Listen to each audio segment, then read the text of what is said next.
Thank you again for joining us.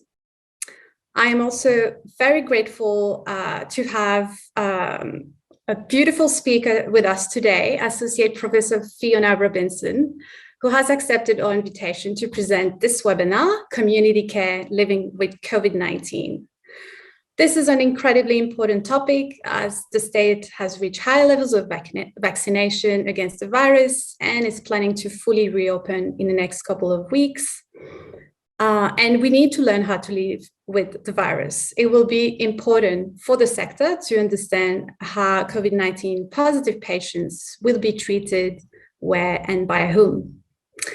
Fiona is Associate Professor, GP, at the Sydney Medical School, Faculty of Medicine and Health at the University of Sydney.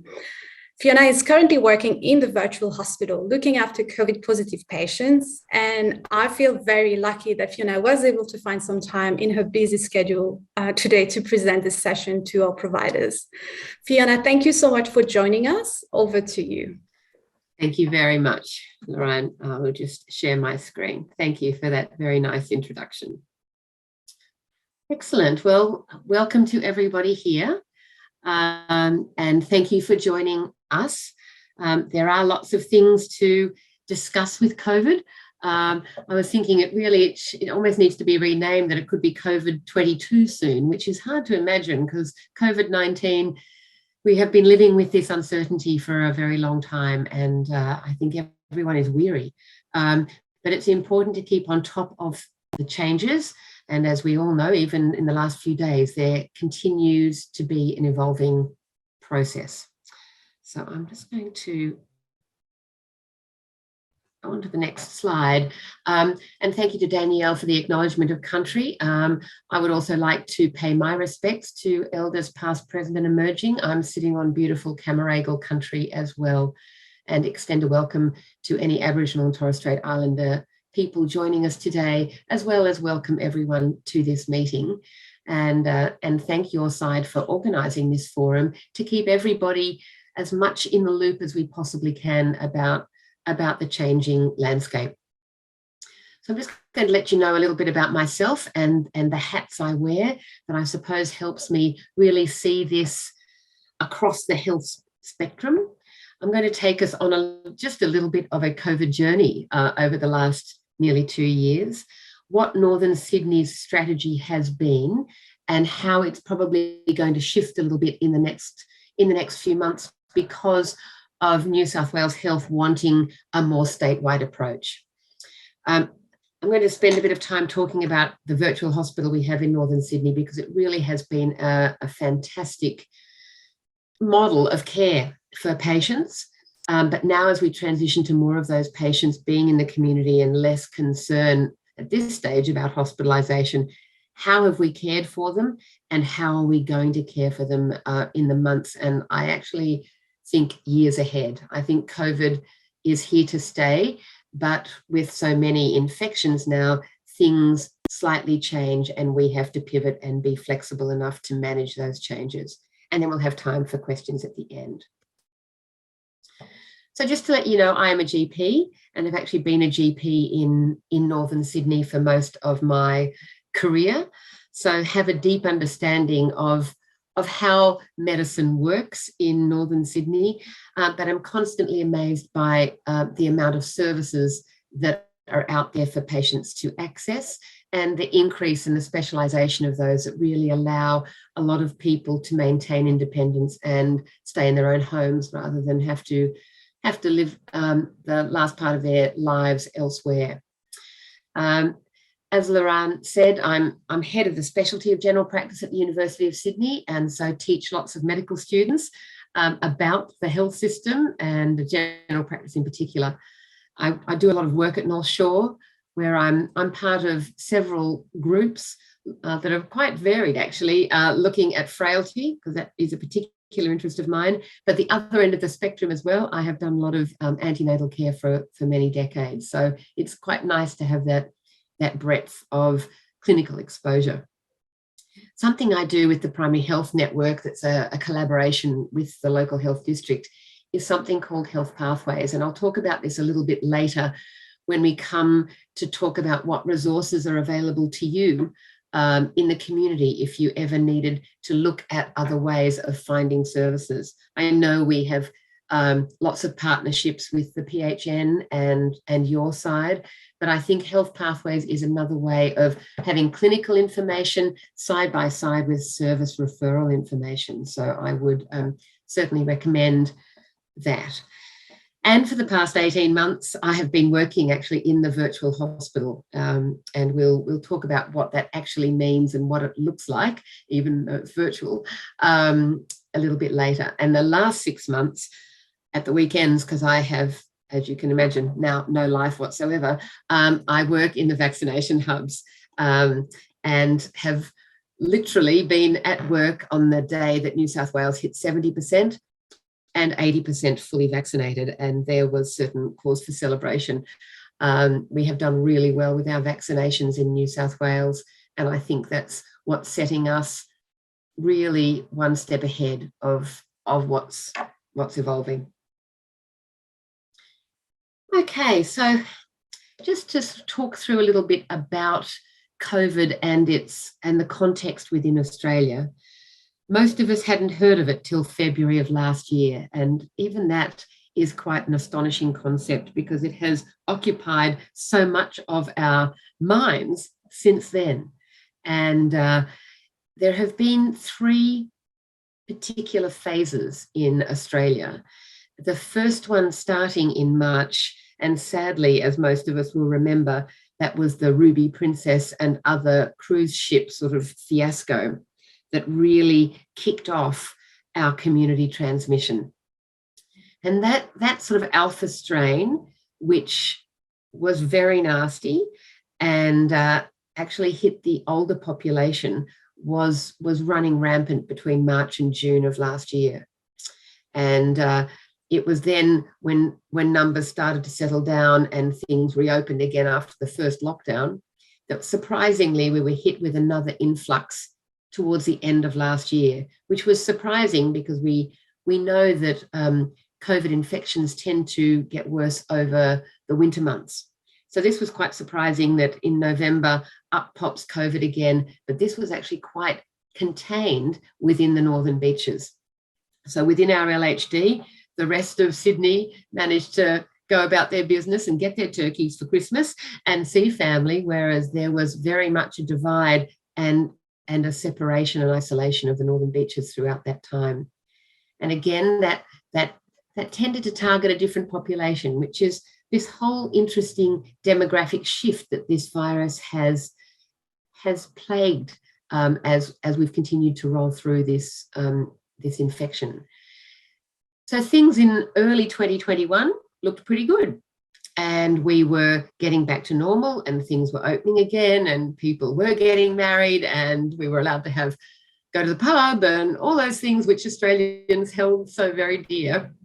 And then in June, another onslaught, this time the Delta variant, which has been, as we all know, extremely infectious and spread like wildfire to, again, particular parts of Sydney. And in fact, Northern Sydney was pretty much spared with the real ravages of Delta. Other parts of Sydney, sadly, bore the brunt. But we managed, and the good thing about that was it coincided with the beginnings of our vaccination program when vaccinations really took off. Even though vaccines were available from March of this year, there was a pretty slow uptake.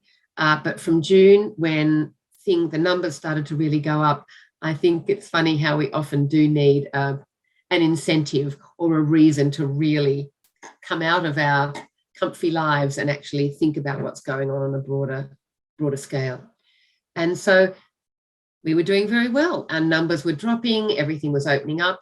And then 2 weeks ago, we have another variant called Omicron, about which we know only a little at this stage.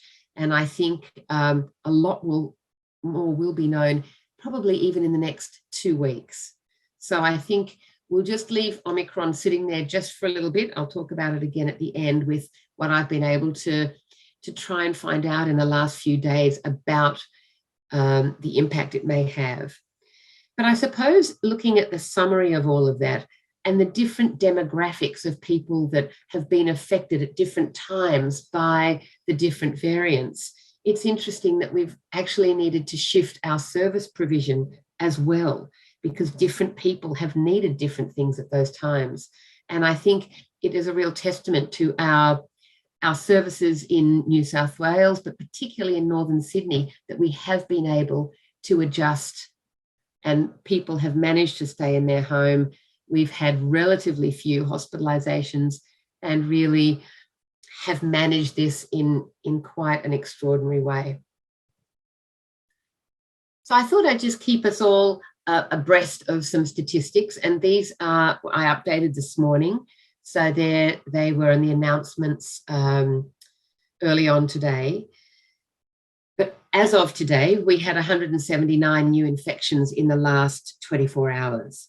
Yesterday, it was 150, and the day before that, it was 120.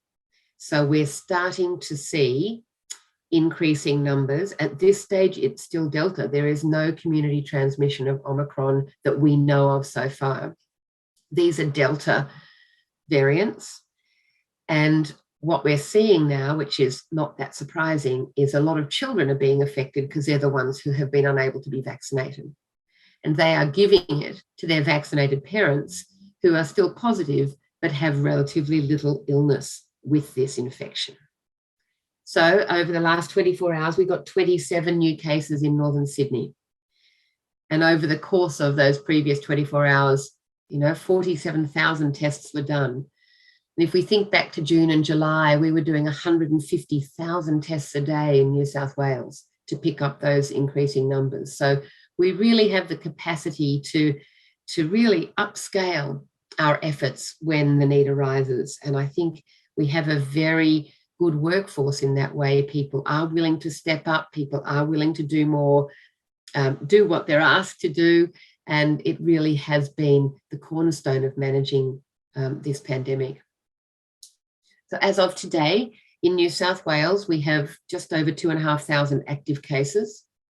There are 160 patients in hospitals around New South Wales, 26 in ICU and 11 on ventilation. So you can start to see that already there was initially a panic about hospitals being overrun, and our ICUs were cleared out and wards were changed into COVID wards with the expectation of a huge influx of patients.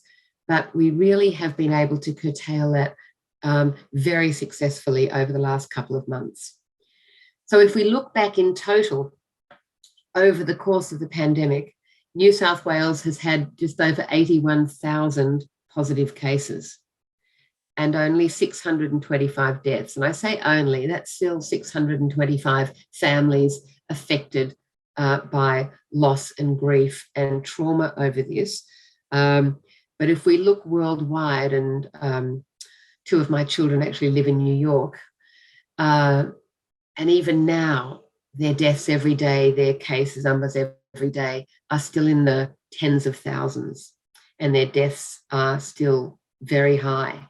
So I think we've been fortunate in that regard, that we really have managed this very, very well.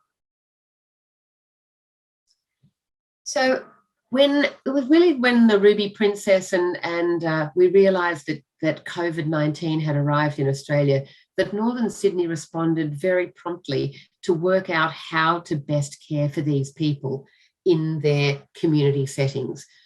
We realised early, having looked at overseas information, that hospitals can become overrun very quickly if there's sort of mass panic, and if there isn't a strategy in place and support that people can receive in their homes, then everybody does flood to hospital, and that's understandable. Everyone's fearful of deteriorating conditions and not knowing what other supports there may actually be in the community. So Northern Sydney opened its virtual hospital, which was based at North Shore, but we actually didn't see any patients face to face. So we ring them up and we talk to them via video links. So just to talk you through this process, and as we again, every day there were new processes put in place. We did so many flow diagrams, and I sort of dream about them at nighttime, but trying to match the flow and the things that people needed was just a bit overwhelming in the beginning. But all test results, all positive test results in Northern Sydney come through the public health unit. And so we were up to date with whoever was positive in Northern Sydney. And the LHD decided that we are going to try and look after all COVID positive patients through the virtual hospital, in their homes, keeping them isolated in their own settings. Prince Alfred was running the Central Sydney Virtual Hospital and was sending a lot of people to the special health accommodation. We did do that with some particular patients, but on the whole, people stayed at home. They were admitted as outpatients, and that was quite a strategic move because it then allowed other services to come in and help patients, and including, their GPs were still able to see them and manage a lot of their other medical conditions whilst we were looking after the COVID component of their health whilst they were in isolation. So all positive patients got a full medical admission because it became very important in our risk identification of those who we knew were going to be at higher risk of deteriorating. And so we needed to find out medical histories of people, medications that they were on, things that had happened in their past that actually could have a fair bit of impact as to how they were going to go. We needed to know things like their BMI, were they smokers, all those sorts of things. So it was quite a thorough admission, and it was done by the doctors. Now, the doctors in the virtual hospital, we all sort of came together very quickly. So in the beginning, there were 4 of us. There was a general physician, I was a GP, we had a neurologist, and we had someone from infectious diseases at North Shore. And that group has grown to be a really diverse group of doctors who have a lot of different skills to bring.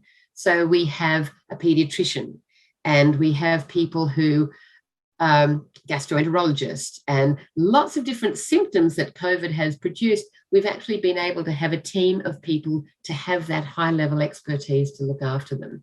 So emergency department people, and then through Delta, when the numbers did increase a lot and a lot of other services closed, like breast screen, all of a sudden we had some radiologists and some other people who were stepping up, surgeons whose rooms had closed and theatres were closed, came to help us in the virtual hospital to manage, which was just fantastic.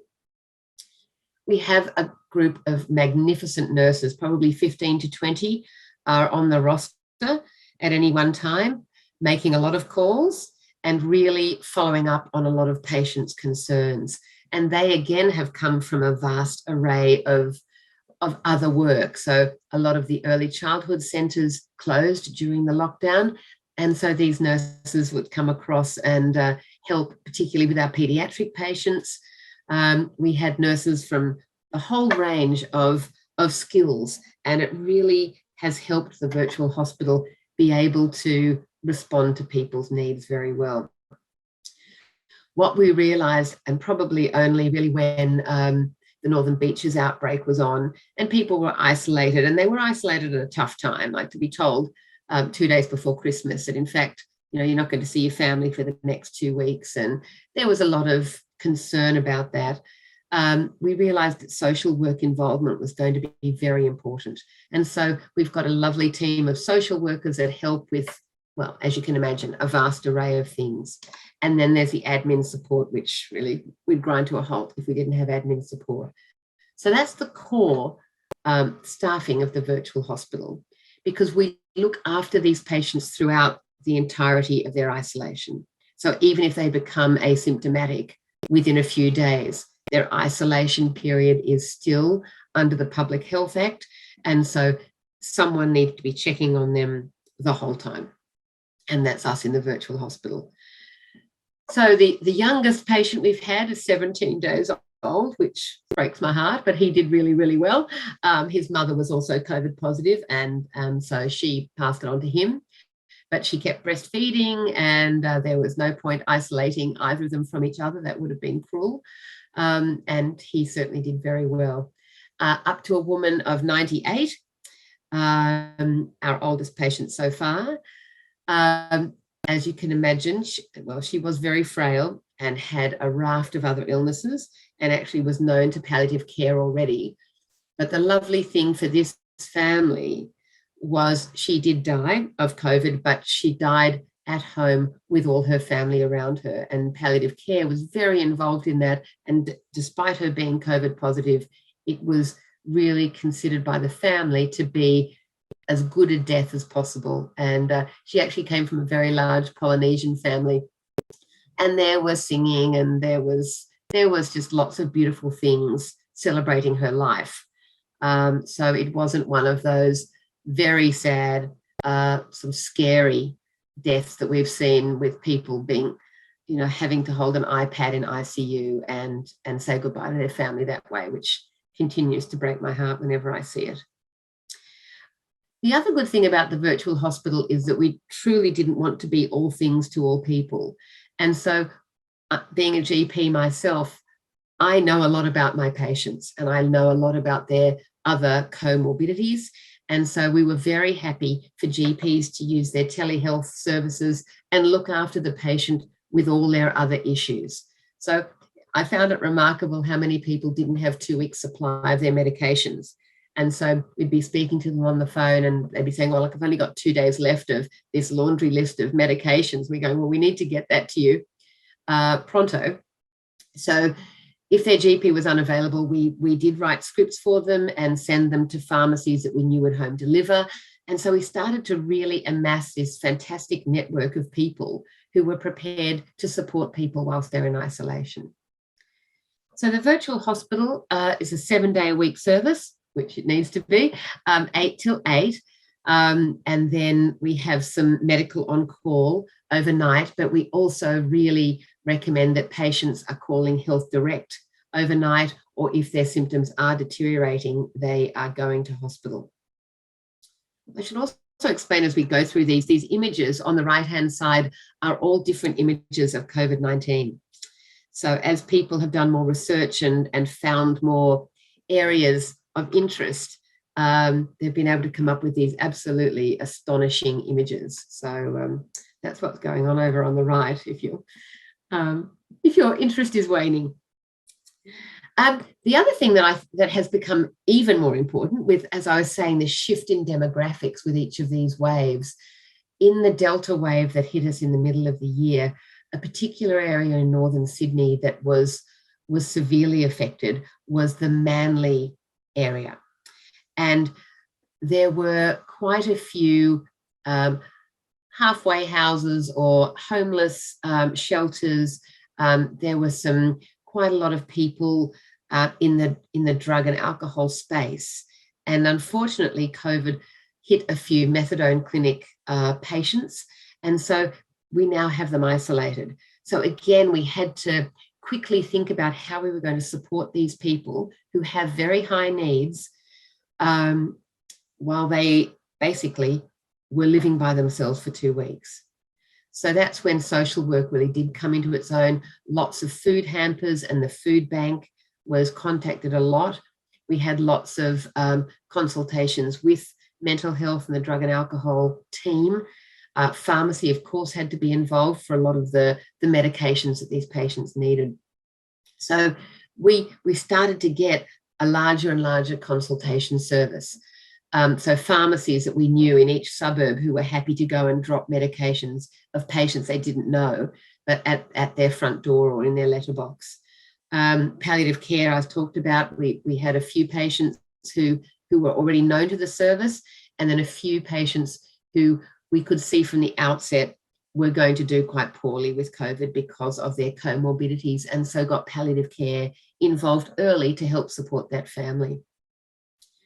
Because of the public health orders and the need to isolate, a lot of our questions, and we were ringing these people daily and realized some of them were not in isolation, or some of them were not even in isolation within their own homes, let alone going out and getting a coffee or just going missing. So the police liaison officers were quite busy.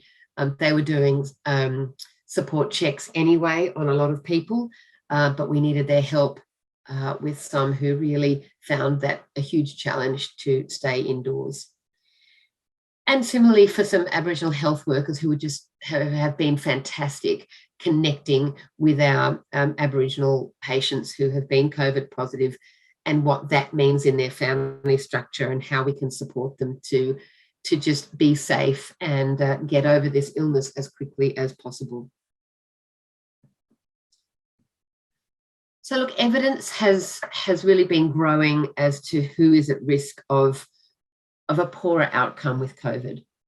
And I suppose most of these are pretty self-evident. But if you're over 65, you have a higher risk. And so when we come to risk stratifying, anyone who's over 65 automatically goes into a high risk group. If you're unvaccinated, which a lot of people were at the beginning of the Delta outbreak, then they were, alarm bells were ringing, and we were in touch with these people a great deal. And even partially vaccinated. Frustratingly, for a lot of people, they'd get their second vaccination and be COVID positive a week later. And that means they weren't fully vaccinated. It takes about 2 weeks for that vaccination really to be effective. And so that's one of the questions we ask in our admission: when was your second dose? Because if it was under 2 weeks, then sadly, they haven't actually had the benefit of that vaccination yet. We know that pregnant women don't do very well, and so they're high risk from the get-go. The vaccine is safe in pregnancy, but understandably, a lot of people are hesitant about that. But being COVID positive and pregnant, we have had a few people, more than a few, hospitalized. Their babies have all been fine, thankfully. But yeah, just more at risk of potentially respiratory problems that happen acutely. So you can be going along quite well and things are okay. On day 5 and day 8, they were in hospital. So I'll talk through the escalation process in a minute. This would make sense to everybody, but the more comorbidities you have, the more your body is under stress. And so the more likelihood there will be that COVID will take hold. So anyone with lung disease, asthma, COPD, bronchiectasis, current smoker, all of those people were considered high risk. Certainly cardiovascular disease, and interesting that even hypertension, so poorly managed hypertension, led to some complications. Obesity is a big, big risk factor. It's a big risk factor for getting the illness, for doing badly with the illness, and you're more likely to have long COVID symptoms if your BMI is over 30. And we had a few cultural groups in the Northern Beaches area where people's BMI was 45 or 50, and despite being less than 65, they didn't do very well in that acute phase, purely because of their BMI.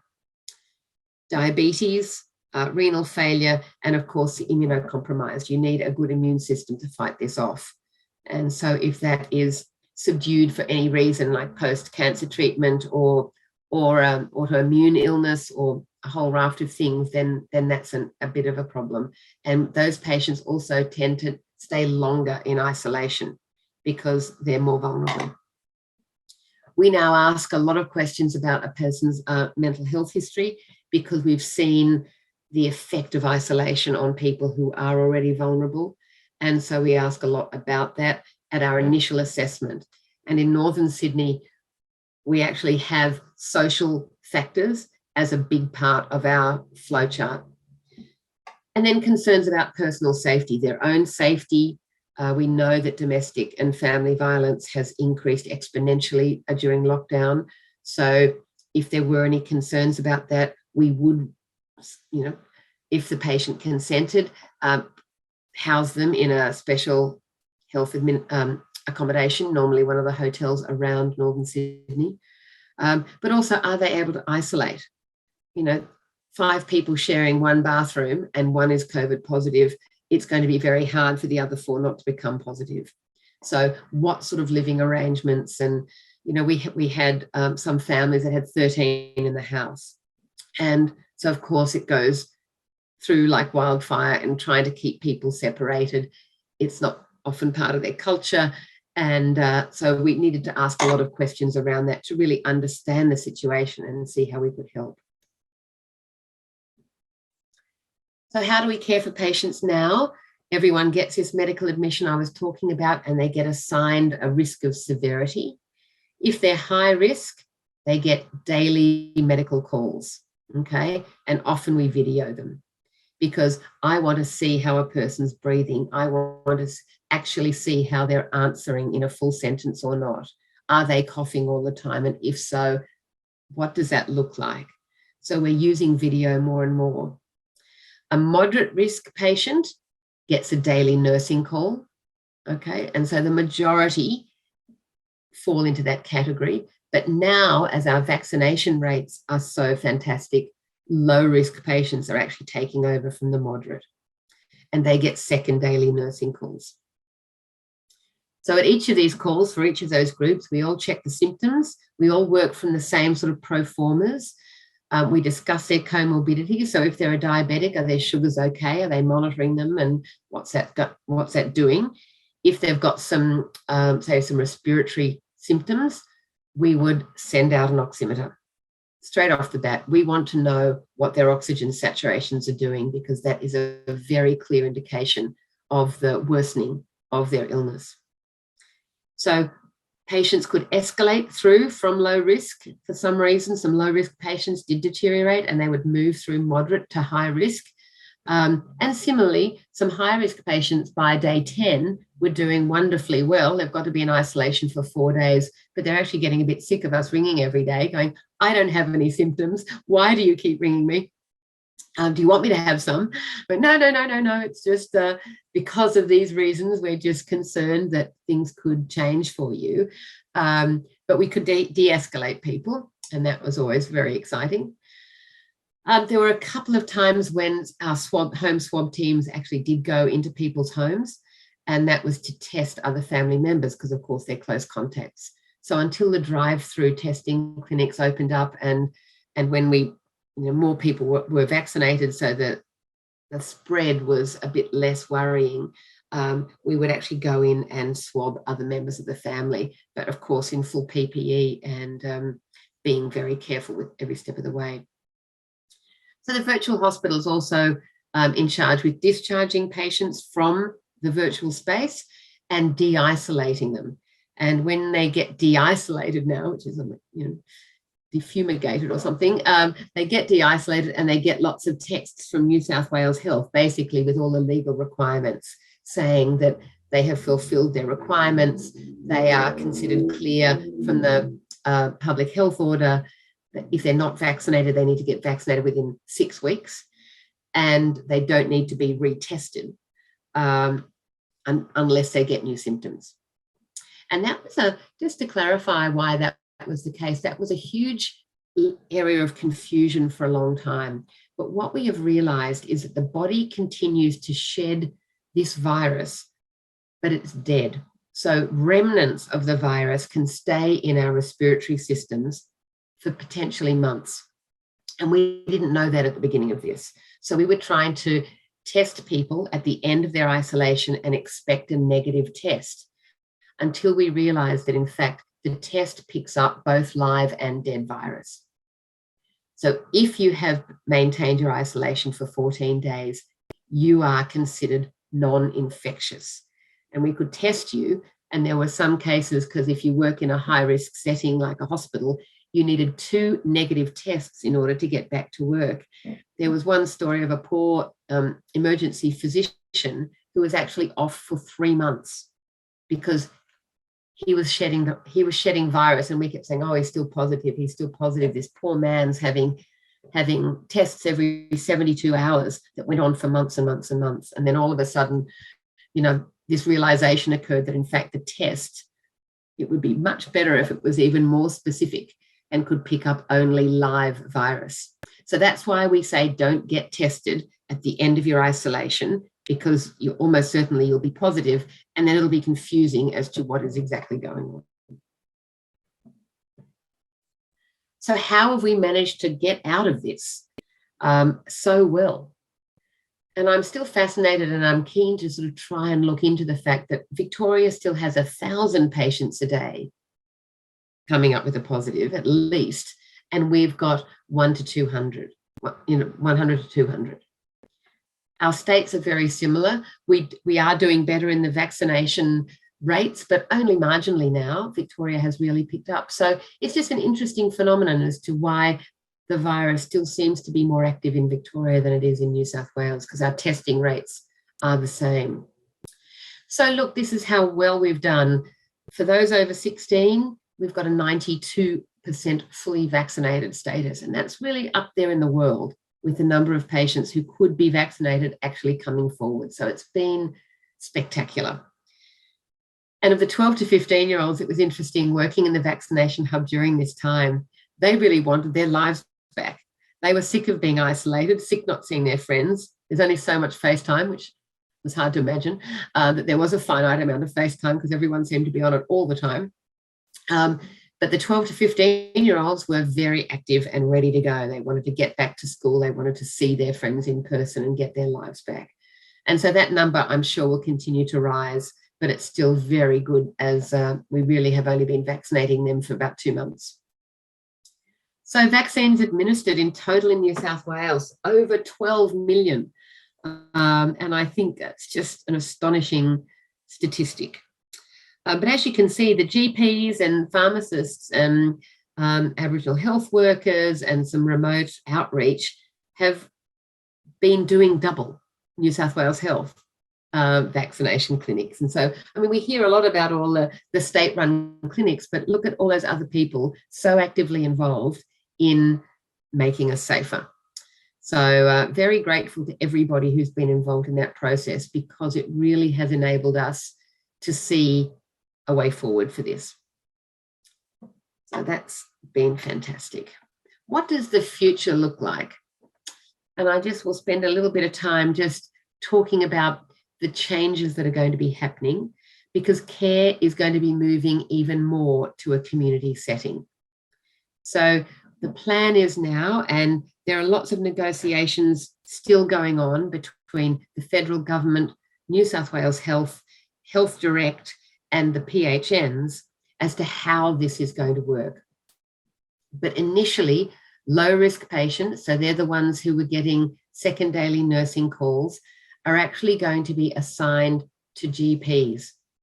So the LHD is relinquishing some of its control, as it should, working across both sectors. I can say that without any malice, but really we need to think of COVID now as one of the viral illnesses that is going to be with us for a long time, a little bit like influenza, okay, or the common cold. And we need to work out a strategy that it can be normalized. And one of those ways is to allow GPs and any other primary care health provider to do what they do, knowing that a person may be COVID positive. Okay, so each LHD is going to implement this slightly differently, depending on their connections with the PHN. But we're incredibly fortunate in Northern Sydney to have a very close connection between our PHN and our LHD, a lot of communication, a lot of joint planning, and a lot of understanding of each other's issues has really helped to keep that conversation alive, work out where the touch points are for each group of clinicians, and how both the LHD and the PHN can help. So in this pilot phase, which I think could even be starting as early as next week, Health Direct will get the information and will pass it on to patients to be distributed amongst general practices that in Northern Sydney have put up their hand to be part of the pilot. Now, this is only a small group of practices, which is perfect, because we want to try and iron out all the problems before we really start to implement this fully with hundreds of patients. So to be considered low risk in this pilot, you must be under 65 years old, fully vaccinated, have no comorbidities, and actually have no regular GP. Because what we're finding is that this is going to be a younger population, and they're often quite transient in their accessing of primary health. So the idea with we're going to try and link a patient with a GP in that same area, so that the patient can be supported during their 2 weeks of isolation and then actually have a connection with a general practice in the area. And hopefully will stay and start that relationship, which we know the better the connection between a patient and their primary care providers, the better their health is. So we really do need to work through that. And with these low risk patients, they're going to still need an admission, and that's being decided at the moment whether that will still be done by the virtual hospital or whether it will be done by the GP, because we're going to share all the templates, we're going to share all the information. And then the GP will call them on day 4, 7, and 11. Okay, and then again on discharge. So we're only looking at a few calls per patient over the 2-week period, but it's just to touch base with them and make sure that they are still staying in that low risk category. And then they'll be discharged at the end of that process. If at any time there's any concern about these patients, automatically, and we've been very clear about this with hopefully when it goes live with the GPs, we don't want them to feel overwhelmed by this or have a huge responsibility if they don't want to take it. That's fine. And we'll take these patients back to the virtual hospital. We don't want GPs to be overwhelmed. We don't want GPs to feel vulnerable. And we certainly don't want patients, again, not knowing what they're supposed to be doing. So if there's any concern, then the patient's going to come back to the virtual hospital.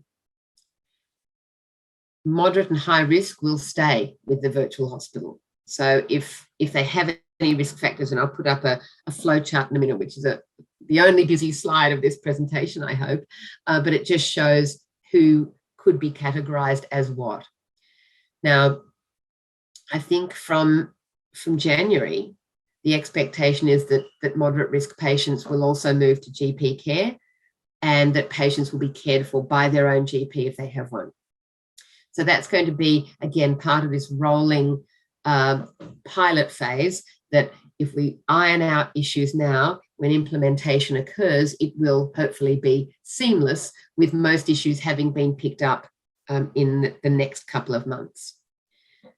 So certainly by then, in-home services need to be fully operational. So we need people going in, being protected, feeling safe, but delivering the services that these patients need, so they don't end up in hospital because of a lack of services in the community. They only end up in hospital if their actual COVID symptoms are driving them there, or one of their other comorbidities. So support with this rollout. We are doing lots of GP education sessions. We are sending lots of resources to people. Health Pathways is this platform that's got many, links to services. I haven't put the details, the login and password there, but I'm very sure, or very happy to send those through to your side and on to anybody watching this if they want to use Health Pathways, or even explore it a little bit to see what resources are on there. But there is a very extensive COVID suite of information. We have a GP hotline that is a phone number that GPs or allied health or practice nurses can ring at any time if they're concerned about a patient that they're looking after. And the other thing that I think is quite exciting is that we are awaiting approval and then use of oral treatments to be used early in a COVID diagnosis. At the moment, I'm sure a lot of you would have heard of the drug sotrovimab. It's a monoclonal antibody, which is a very sophisticated sort of medication to try and boost the immune system. But it can only be given currently intravenously. It's only available in Northern Sydney for people over 65, but who are unvaccinated and have a list of comorbidities. So they have to come into hospital. It's an intravenous infusion, but it has shown to be really very helpful in reducing their escalation to further hospitalization and death. But I'm hoping as so much research and funding and science and activity is now in this space, I'm very much hoping there could be an oral treatment for people early in their illness. And we're certainly going to be picking those up as we do more testing. So it's a little bit like the remdesivir or some of those antivirals that we used in flu when the flu season was bad. But interestingly, the flu season has almost been non-existent for 2 years. And I think that we need to reflect on that and really appreciate that some of those issues that we didn't really do with flu, like physical distancing or mask wearing, have just made, or washing our hands as regularly as we all wash them. I'm surprised anyone's got any skin left on their fingers. The amount of hand sanitizer and hand washing and all that sort of stuff that goes on. But hopefully an oral treatment is on the way. So here's this crazy slide that I know is very hard to take in, but what I actually just wanted to draw your attention to are the mild symptoms, the moderate symptoms, but these high-risk social factors, so that people could be needing more help. So what are the strategies for ongoing management? Well, really, we need to continue to get injections into people's arms, and we all need to start having a booster now. I read this morning that the UK has reduced Are people having troubles with Fiona's internet? Fiona, if you can hear me, I'll get you to stop sharing your screen. Hi, everyone. Just stand by. Okay, that's fine. Look, I think and these are my last couple, ongoing management, we need more funding to support more community services, basically. And we need to ensure that people can go into people's homes safely and provide services that enable them to stay in their homes rather than go to hospital.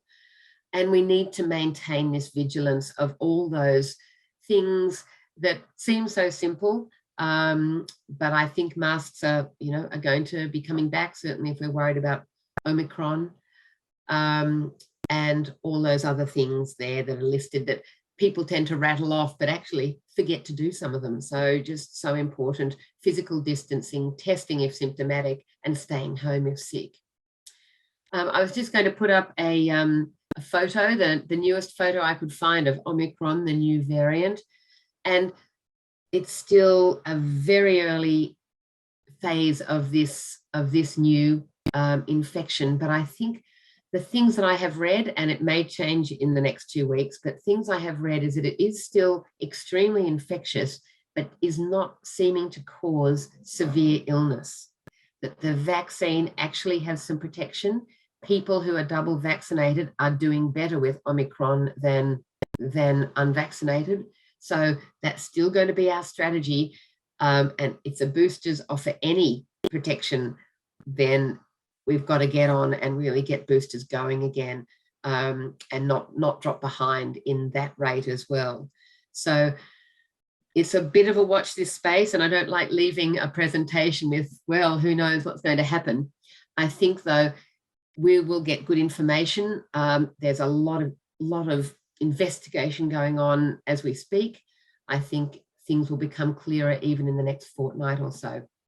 So the idea is it's business as usual. We do need to factor this in, that we have gone beyond crisis management, and this is going to be regular management. We just need to have very good systems. We need to have good communication, and we need to keep talking to each other as to how to manage this best. So I might leave it there so we do have some time for some questions.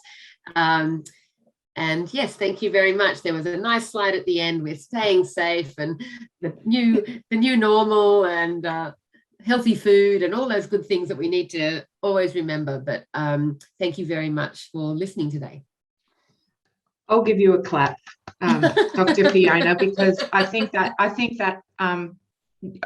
I haven't heard a presentation that has explained COVID and the variants so comprehensively and articulately. So thank you so much. We'll pick up the phone to Scott Morrison and maybe get you on 7:30 or something like that. I might not behave very well if he was on. You're wonderful. You're wonderful. So we do have a number of questions today, and again, I'm presenting from Darajong land, and I would like to acknowledge that. So the first one is from Susie. Fiona, will I be able to visit my GP in person if I am low risk, if I test positive for COVID but need other health issues followed up, or if new issues come up? Or will GP support during these weeks have to be virtual? Yes. Now that, I think, is going to be a practice by practice decision, because it comes down to physical distancing, because we really don't want COVID positive people, even if they're low risk, sitting in a waiting room with people that aren't currently infected. And so the GPs have got PPE now. There's certainly the possibility to do in-practice visiting, but it's very much, it's still not business as usual in that way. It's still very much a practice. And maybe it will be that one GP is in full PPE and sees patients face-to-face, and others still continue with their telehealth and video health. So I think, because one of the concerns that we all have is that people are not getting their regular screening. They're getting behind in things that are routinely done, and we need to start getting back into that. I think even if you're low risk in these early stages and COVID positive, the GPs are going to want to look after you remotely. But as we move in, just as it would be with the flu, you wouldn't go and see your GP for a cervical screening test if you actively had the flu. So I think we need to think of it in the context of what else would I go to the GP about? You would probably go if you had symptoms and you needed to be diagnosed with something, but if you actively had an infection, you probably wouldn't go.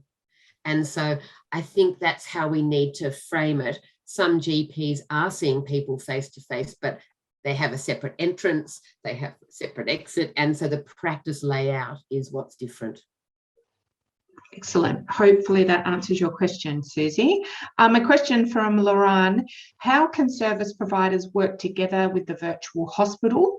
Is there a process in place to connect service providers with that person, e.g. social supports, to see whether they can assist or discuss how they can resume services? Yeah, and look, definitely. I think hopefully in the beginning with the low risk patients, that's a conversation that's going to happen with the GP. And the trouble is we often don't know what services people have in their regular life. And so everything falls apart when they get a COVID positive diagnosis. But what we need to implement is we need to know what other services does this person have regularly. And if there is a service provider like your side, then we need to get in touch with you and say, this would help this person stay at home. Can you resume services? So that we need to give you all the numbers of the virtual hospital, and we need to share all of those sorts of things. It's all been very much LHD focused, so we can keep a sort of a tight rein on what's going on, but that's not a long-term solution. And that's part of the communication piece, I think, that's going to be so important to make this actually work in a community setting long-term. Fabulous, thank you. A question from Celeste. You mentioned the visuals of the different appearances of the virus. Can you explain those differences, please? Yeah, so look, people use lots of different techniques to make things sort of pop and come alive. The most important thing to think about with that virus is they all have a central core, and they all have little sort of almost like tentacles coming out from them. And it's those little projections, that's what's called the spike proteins. And people have been able to identify lots of different spike proteins, which is why they look different. But it's the spike protein that actually gets into our cells and starts to replicate and cause the problem. So that's what the vaccine almost comes in and shuts down, are those spike proteins. So the colors were different people's interpretation. I'm not saying that COVID, is a pink or purple or green bug. It's just how people have embellished the images of the actual virus. But it can look quite different depending on what medium you're using, but the structure is the same. Okay, thanks. Hope that answers your question, Celeste. A question from Danielle. To protect our vulnerable clients, Fiona, is there anything more that aged care workers can do in addition to being double vaxxed and wearing their masks? That is our protection. Getting your booster would also help. But no, I think what aged care people are really missing is the regular care. So I think, yes, we need to make sure all the workers are as protected as they can be, and we need to make sure, if possible, that there aren't too many extra people in the house. So, just really looking at the possible exposures, we need to make sure that these clients' homes are well cleaned. We need to make sure there's a really good cleaning process set up that's probably more than most of us would have in our homes at the moment. And just that everyone is very well trained in the use of that PPE, so they feel confident going in and doing what they need to do without second guessing, going, oh dear, have I got my mask on properly, or I forgot my goggles, am I still safe? I think it's up to all of us to understand exactly what to do with our PPE, because we have to have confidence in that. But I think the worst thing certainly for our elderly patients, is the loneliness that has come from all of this, not seeing their regular people, not having their chat. Having a cup of tea, doing home visits is always a tricky one. Even now, everyone wants to stop for a chat, and that's almost part of the therapeutic relationship, is to have that human connection. It probably is going to take a little while for those longer visits to occur, because we've got to get in, do what we need to do, and get out. Yeah. We've got everyone fired up here, Fiona, in a good way. Lots of questions. You mentioned moving towards a model where patients will be cared for in the community. What sort of timeline are we looking at in regards to this, do you think? Yeah, well, the government came out last week and said they wanted this implemented by the 20th of December, and we all sort of nearly fell on the floor going, well, come on, who does that 5 days before Christmas? If everyone's being looked after in the community, a lot of people have time off in January. That's the one time in the year that people actually have leave with their families. Certainly a lot of GPs take some time off.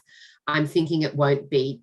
We're going to do this trial, and we're going to start with small numbers, but I don't think implementation in a broader sense will be till next year. I think we're going to have time to make sure that, in fact, the communication is going to be the biggest challenge. How do we get patient secure information from the hospital or from Health Direct to GPs and vice versa? That hasn't actually been worked out yet. We have secure messaging one way, but not the other way. And until it's both ways, this is not fair and won't work.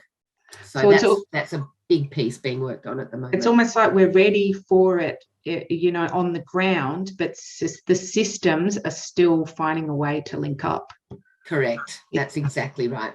And I think we're all okay about looking after patients in the community. We just actually need to know the processes and be confident in those, and know that we're going to get the right information about the right patient in order to do the right job.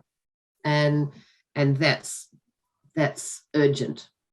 Well, I'm sure anyone watching this presentation today from you will feel a lot more confident as a leader and informing their staff and providers of how to care for people and live with this disease. The last question I'm going to ask you before I throw back to Lauren to close things out is that, we all get different information about COVID from social media, from the media, from the department. What, in your view, for people who are working in as care providers, where should you be going daily for your factual, accurate updates, Fiona? I think there are a few places. I would stay clear of social media, just as a from the very get-go. I think it's dangerous and often ill-informed and very confusing. And I think it's probably worth picking one or two places, and that being where you go and try and distance yourself from the other noise, because I think everyone's getting overwhelmed with information that's coming and going. I think New South Wales Health website it's a little bit chunky and cumbersome, but if you find out the pages that you actually want, that's where I went today to get the case numbers. It's, but then other parts of New South Wales Health, I looked up something yesterday and it was June 2021. Well, the world has turned many times since then. I'd have to say that Primary Health Network's information is as up to date as it can possibly be. We change health pathways within 24 hours if there is new information that's been, evidence-based. So you need a scientific and evidence-based source of information. And certainly I'll put some suggestions together for specific pages for things if that would be helpful for people. But I think knowing a trusted source of information, the LHD has up-to-date, the Northern Sydney LHD has up-to-date information, but just pick a few, but not the ones that not that are opinion pieces. We don't need opinion now, we need science, not emotion. Let's end on that, Fiona. That's perfect. Lorraine, thanks, and over to you to close things out today. Thank you, Abby. Thank you so much, Fiona, for this presentation, which was incredibly interesting and comprehensive. I think you shared some very clear information with our providers, and I think that was very welcome in the current context, which is so far from being clear and certain. Yes. So thank you so much for that, and I'm sure all providers are very appreciative of it. Thank you so much to everyone for attending the webinar and for your questions. I hope you found it useful. We will be sharing the recording and the slides in the next few days.